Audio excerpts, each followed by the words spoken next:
બનાસકાંઠા જિલ્લાના વાવથરાદ વિસ્તારની ગૌશાળા ફેડરેશન દ્વારા સ્નેહ મિલન અને સન્માન સમારોહનું ભવ્ય આયોજન કરવામાં આવ્યું હતું। આ કાર્યક્રમમાં જિલ્લા કલેક્ટર તથા જિલ્લા પોલીસ અધિક્ષક એસપીનું ખાસ સન્માન કરવામાં આવ્યું હતું। આ અવસરે જિલ્લાના વિવિધ 185 ગૌશાળાઓ અને પાંજરાપોળ સંસ્થાઓના સંચાલકો તથા સભ્યો તથા પશુપાલન વિભાગના અધિકારીઓ ઉપસ્થિત રહ્યા હતા।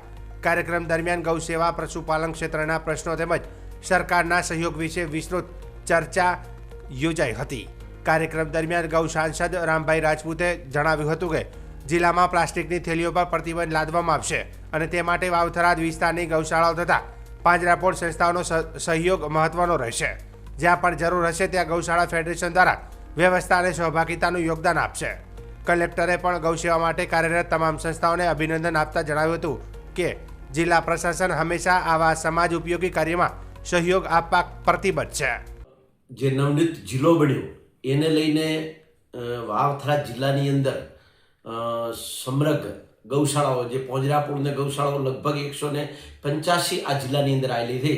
એના બધાય ગૌશાળાઓના પ્રતિનિધિ એની અંદર સંતો મહાત્માઓ અને વાવથરા જિલ્લાની અંદર જે બનાસકાંઠા જિલ્લામાં પૂર્વ પ્રોડક્શન ચાલતું હતું ગૌશાળાનું એ પ્રોડક્શન દ્વારા જયંતિ કાકા હોય, અંકિતપુરી બાપજી અને બધા સાધુ સંતો, વનારામભાઈ, ગૌ વિધાયક દુદાભાઈ, ગોવિંદભાઈ બધાએ સાહેબશ્રીને મળ્યા, કલેક્ટર સાહેબને મળ્યા, એસપી સાહેબને મળ્યા, એમનો ગૌ માતાની પ્રતિમા આપી અને એમનું અભિવાદન કર્યું અને અમારી રજૂઆત હતી કે અમને ગૌશાળાઓ માટે થોડી જગ્યા પણ ફાળવવામાં આવે।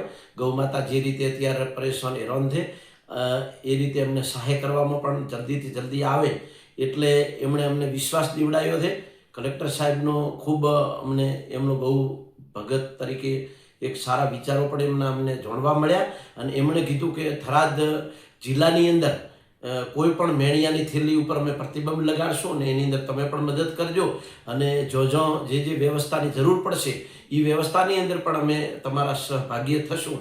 એટલે અમને ખૂબ આનંદ આવ્યો અને મોટી સંખ્યામાં વાવ, થરાદ અને સમગ્ર 7 તાલુકાઓના ગૌશાળાના પ્રતિનિધિઓ બધા હાજર રહ્યા મોટી સંખ્યાની અંદર ને ખાસ કરીને અમારા જે જયંતિ કાકા દેસાઈ છે જૈન એમના દ્વારા આ બધી સન્માન કરવામાં આવ્યું હતું।